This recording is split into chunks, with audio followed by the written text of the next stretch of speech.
Sri Gurubhyo Namaha. Hello students, this is Mrs. Priyadarshini from Purnavidyashram Group of School. I am going to present you on the next part of the chapter Tissues from Class 9 Biology. You would have guessed from these pictures that the part 3 video is entirely about the animal tissues. Without any delay, we move on to the actual content of this topic. Let's have a quick recap on what we have learned in the last class. Can you identify these pictures? Yes, it's a plant tissue. What are its types? The first one is the meristematic tissue and the other one is the permanent tissue. The permanent tissue are of two types.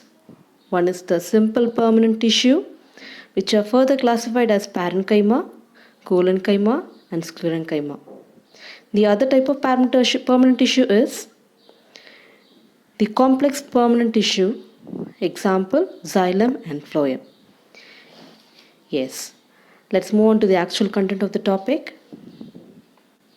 We'll have a small introduction on this animal tissues. We know that the animals are very different from plant tissues. Why? Yes, let's learn about it. They are modified mainly for their movement, that is, the locomotion, in search of food and shelter. Most of the tissues are living.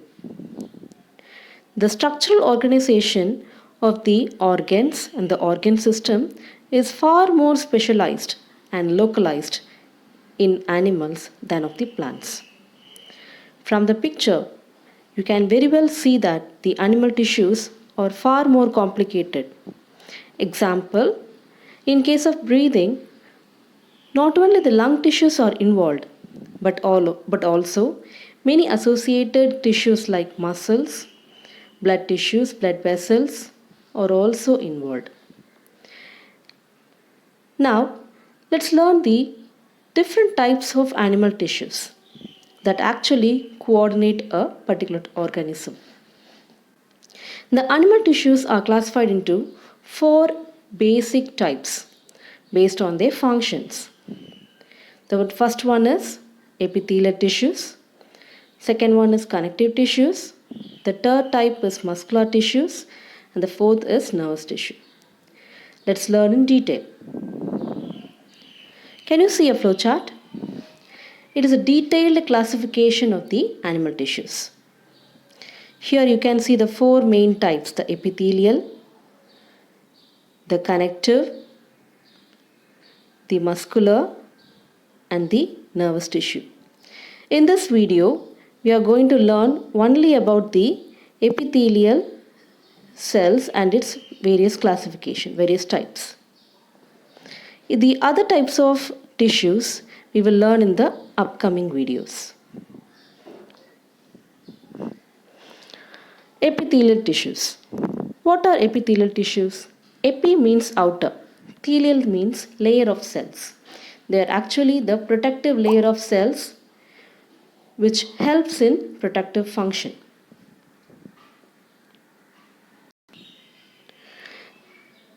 These are the tissues which covers the external surfaces, internal cavities and organs of the animal body. The epithelial tissues are tightly packed and they form a continuous sheet. Where you can find them? Example, the skin, the lining of the mouth, esophagus, lining of blood vessels, the alimentary canal, the lung alveoli, kidney tubules, and many areas you can see this epithelial tissue. Let's learn the functions of the epithelial tissue. The first most function is it is in protection. It covers the most organs and cavity within the body, so that it forms a barrier to keep different body systems appropriate, the different organ systems appropriate and separate.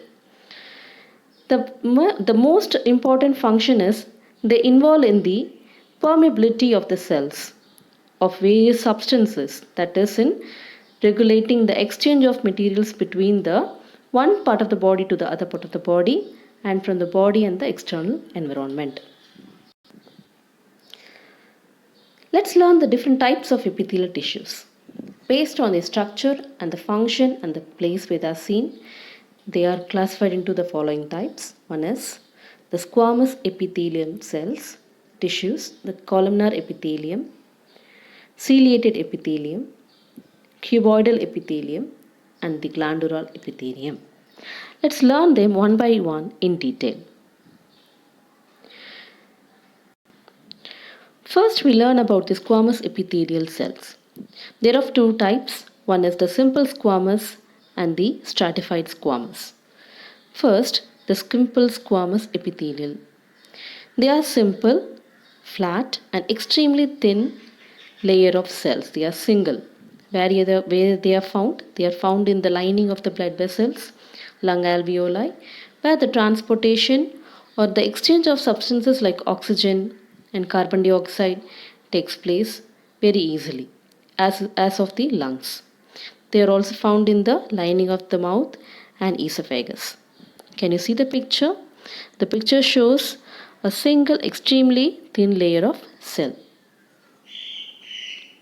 Next one is the stratified squamous epithelium. They are arranged in many layers to prevent wear and tear. Since they are arranged in a pattern of layers, this type of cells are called as the stratified squamous epithelium, where you can see them in the skin. Can you see the picture of this? So you can recognize the various layers of the cells which acts like a thick protective covering. Next is the columnar epithelial. Can you see the picture? The picture shows a tall, long, pillar-like cells. Yes, they are nothing but the pillar-like cells are nothing but the columnar epithelial cells. They are found in the regions where absorption and secretion occurs. Where you can find them? So they are seen in the inner walls of the intestines and wherever this absorption and secretion happens. The second picture shows you the structure of these tissues under the microscope. Next, we can see the ciliated columnar epithelium. They are pillar-like cells with small hair-like projections called cilia. As the name says, they are ciliated. The cilia is present. The small hair-like projections are seen over their surfaces. This picture, you can find them clearly the cilia. These cilia can move and their movement pushes the mucus forward to clear it. This is the main purpose or main function of the cilia in the columnar epithelial cells. Where we can find them? They are seen in the respiratory tract. To get rid of the mucus, the ciliated epithelial cells are seen. The next one is the cuboidal epithelial cells. As the name says, they are of cube-like structures, cube-shaped cells. Where you can find them? They are seen in the lining of the kidney tubules and in the ducts of the salivary glands. The picture shows a clear cuboid structure cells. The next is the glandular epithelium. In glands, a portion of these cuboidal epithelial tissues falls inwards to form a multicellular gland-like structure, and hence they are called as the glandular epithelium. Their main function is secretion. Example, salivary glands and many other glands which is secretory in function. So the picture clearly shows the cuboidal cells arranged in layer like a cup-shaped structure where the secretions are poured into the gland-like structure and these secretions will be used up by the body. Yes, good students.